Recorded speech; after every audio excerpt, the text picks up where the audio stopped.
सर्वप्रथम स्वराज्याचे संस्थापक छत्रपती शिवाजी महाराज व महाराजांच्या मनात स्वराज्याची महत्त्वाकांक्षा निर्माण करणाऱ्या राजमाता जिजाऊंना, त्यांच्या विचारांना, जीवन कार्याला व प्रतिमांना त्रिवार अभिवादन मानाचा मुजरा करतो।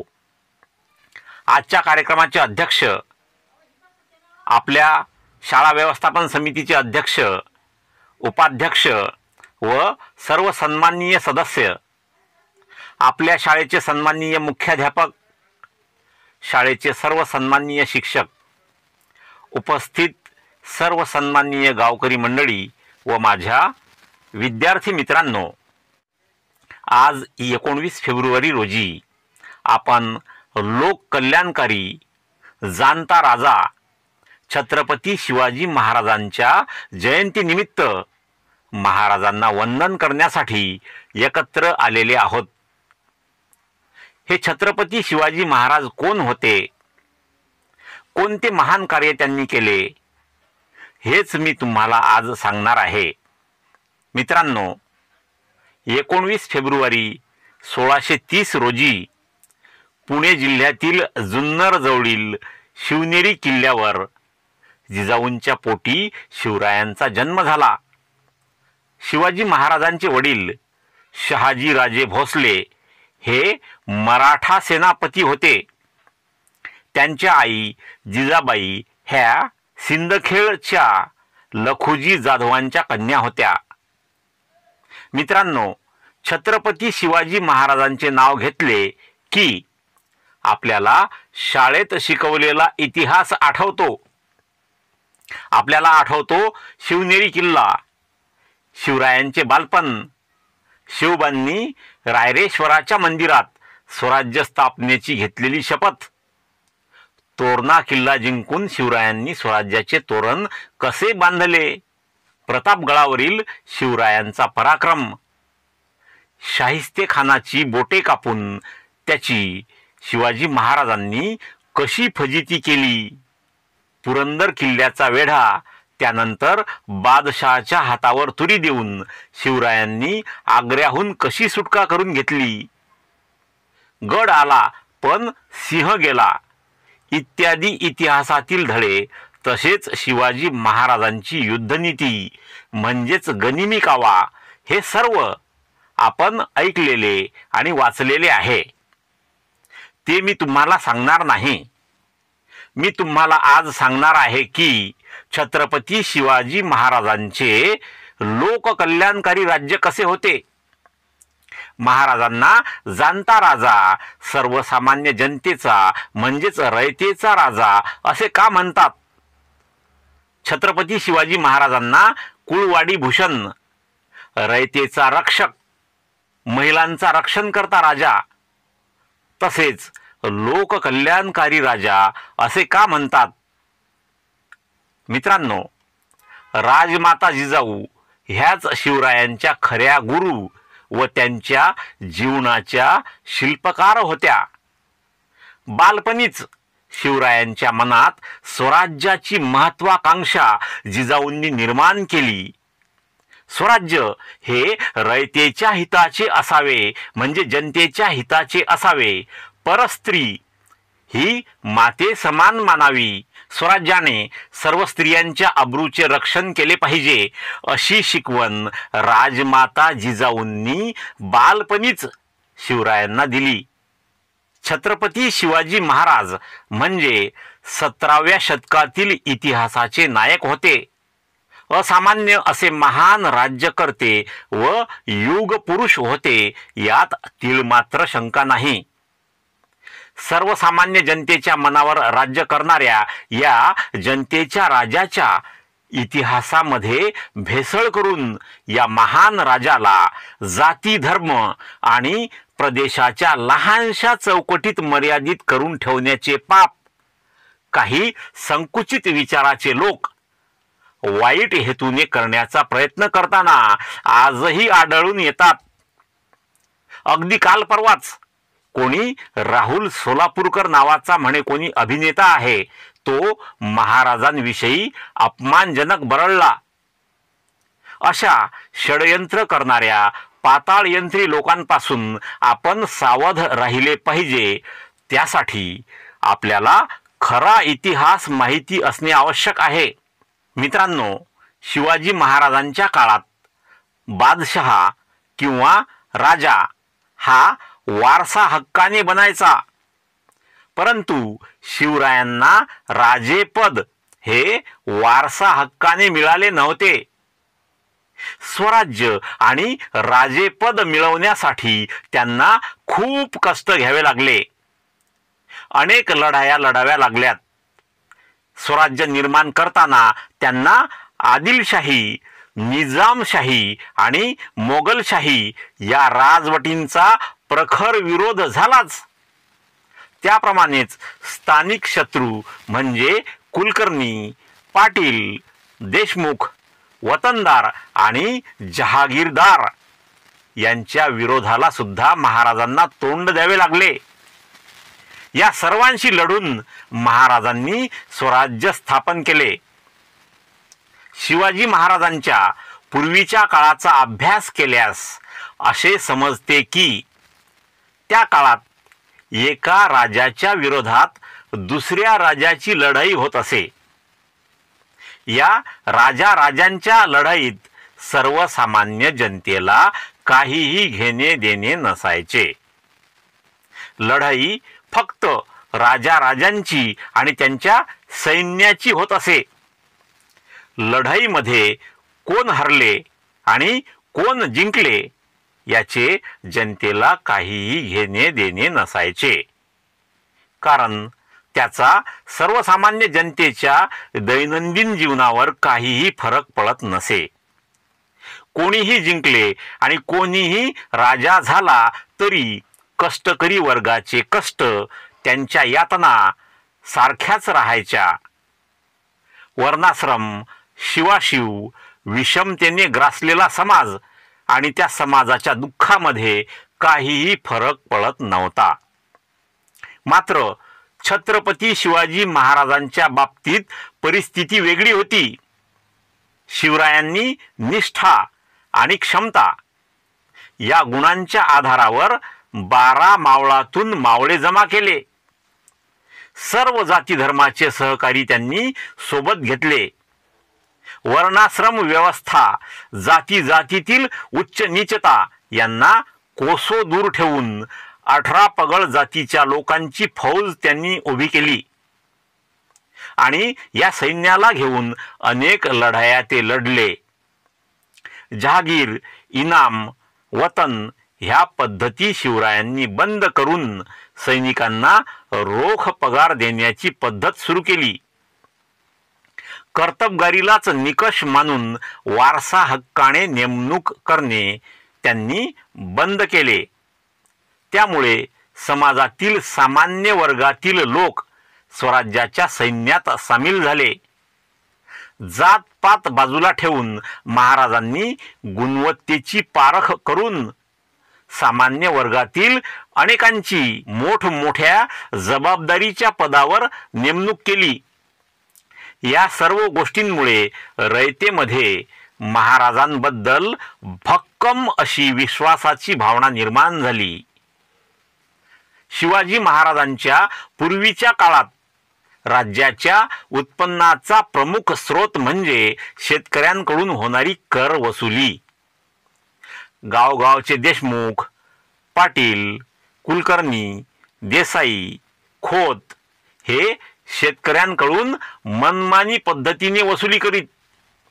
त्यातील ठराविक भाग राजाला देत, परंतु त्याच्या मोबदल्यात शेतकऱ्यांना सुरक्षा किंवा संकट काळात कोणतीही मदत मिळत नसे. शिवाजी महाराजांनी ही अन्यायी पद्धत बंद केली. त्यांनी कनिष्ठ, मध्यम आणि उत्तम अशी शेत जमिनीची प्रतवारी ठरवली. जमिनीची मोजणी केली.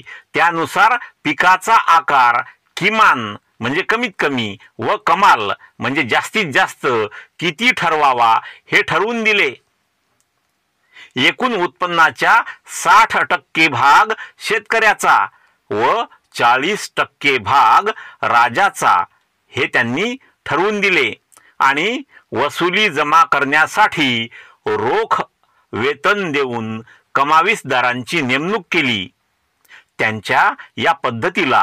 महाराजांच्या या पद्धतीला अनेकांनी विरोध केला, परंतु महाराजांनी त्यांना वठणीवर आणले. 40% वसुलीच्या मोबदल्यात शेतकऱ्यांना गुंड लुटारू यांच्यापासून महाराजांनी पूर्ण सुरक्षा दिली. सरकारला लागणारा भाजीपाला धान्य रोखीने विकत घेण्याची पद्धत शिवाजी महाराजांनी सुरू केली. मोबदला दिल्याशिवाय शेतकऱ्याच्या भाजीच्या देठालाही हात लावण्याची परवानगी सैनिकांना नव्हती.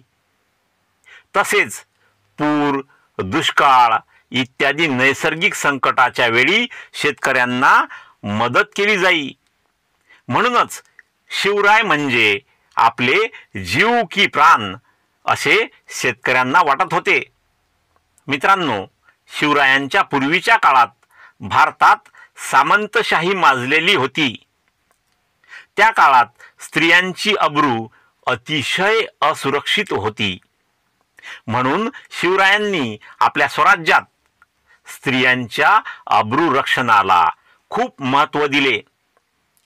कोणत्याही स्त्रीच्या इज्जतीला धक्का लावण्याची हिम्मत कोणीही करणार नाही अशी जरब महाराजांनी निर्माण केली. मित्रांनो, सावित्रीबाई देसाई ही शूर स्त्री बेळवाडीच्या किल्ल्याची किल्लेदार होती. शिवाजी महाराजांचा सेनापती सकुजी गायकवाड याने इसवी सन 1678 मध्ये बेळवाडीच्या किल्ल्याला वेढा दिला.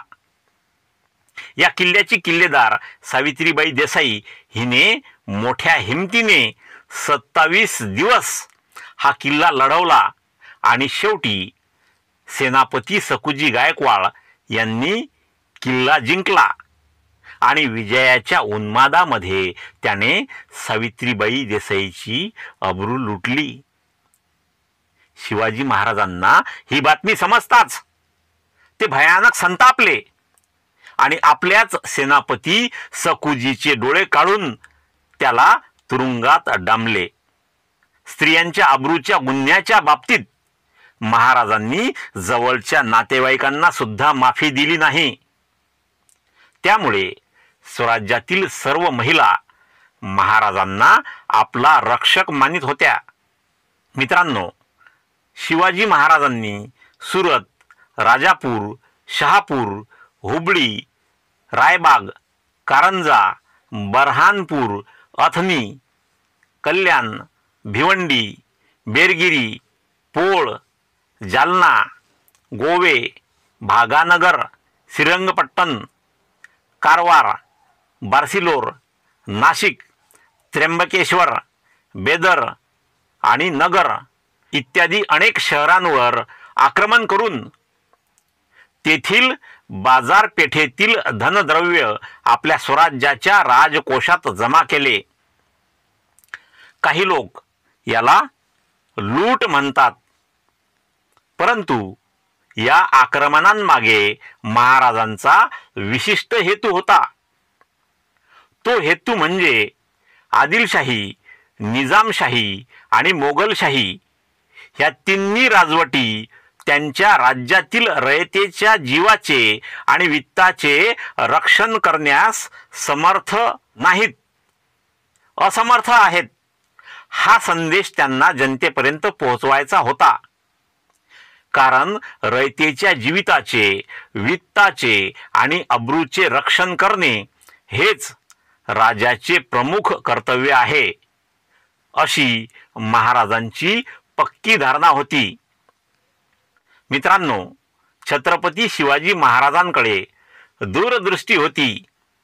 म्हणून त्यांनी सिंधुदुर्ग, खांदेरी, कुलाबा, सुवर्णदुर्ग आणि पद्मदुर्ग असे जलदुर्ग बांधले आणि नौदलाच्या उभारणीला महत्त्व दिले.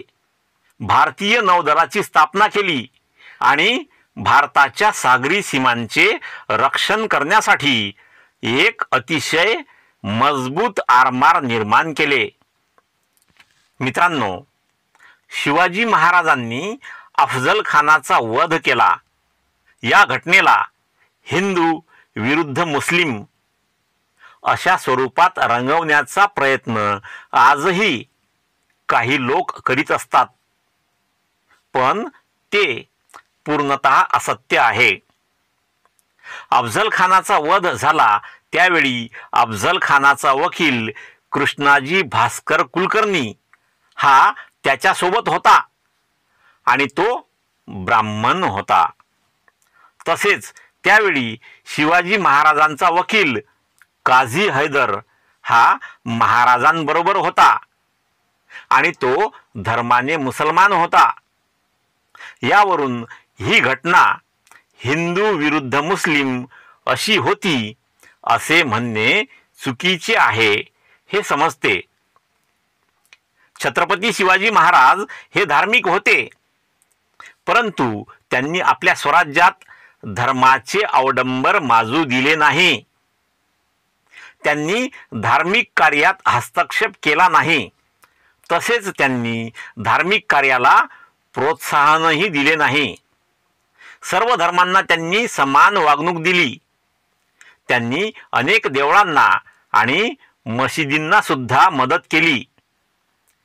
त्यांनी कधीही राज्यकारभारामध्ये पुरोहित, पुजारी, साधू, मुल्ला किंवा मौलवींना ढवळाढवळ करू दिली नाही. आपल्या सैन्यामध्ये जाती धर्माचा भेदभाव न ठेवता सर्वसमावेशक असे सैन्य त्यांनी उभारले. तानाजी मालुसरे, मदारी मेहतर, दौलत खान, जीवा महाला, इब्राहिम खान, बाजी प्रभू देशपांडे, शिवा न्हावी, सिद्धी हिलाल इत्यादी सर्व जाती धर्माचे जीवाची पर्वा न करता स्वराज्यासाठी लढणारे महाराजांचे साथीदार होते.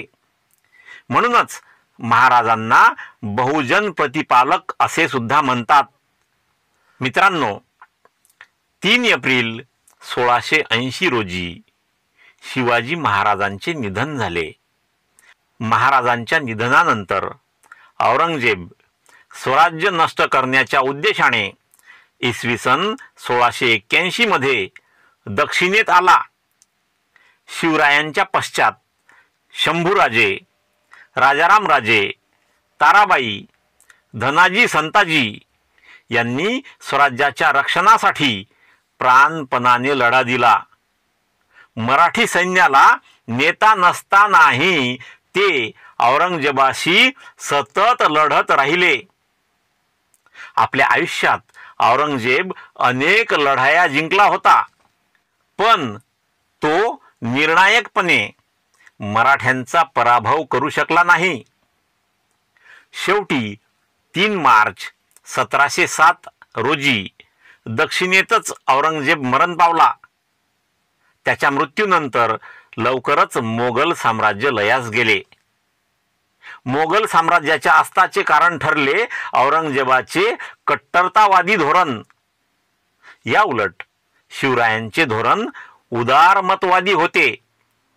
शिवरायांच्या मृत्यूनंतर देखील मराठी माणसे स्वराज्याच्या रक्षणासाठी सुमारे 150 वर्ष झुंज देत राहिले.